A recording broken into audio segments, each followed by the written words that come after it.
She's a CPS worker from all my other adoptions. My last 6 kids that I've had, they've all been adopted out by her. My oldest, Cheyenne, she was born March 23rd, 2003, and I had her in juvenile hall.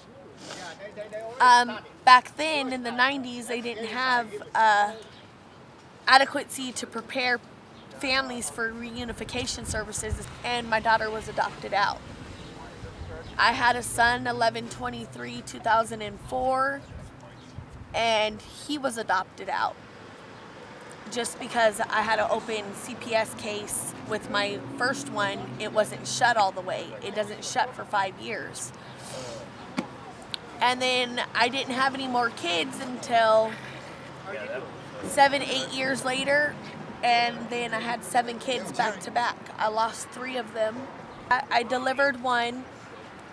They said she spontaneously aborted herself, but her heartbeat was a normal infant heartbeat for being in the wound.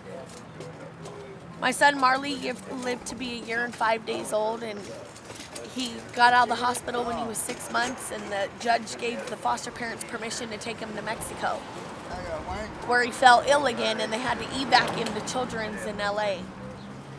He was offered, they had a new heart for him. He was denied because he was born without a spleen. The foster parents buried him in Mexico. I don't get to see him. And then I buried a baby in the riverbed.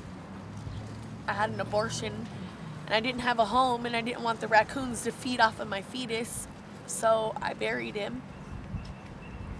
And then they dug up his grave site, and I'm sure the baby is gone now, but maybe his spirit is not suffering either.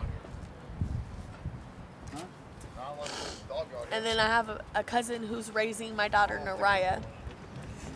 She's 4. I see her off and on. I talk to her regularly. I know everything about her.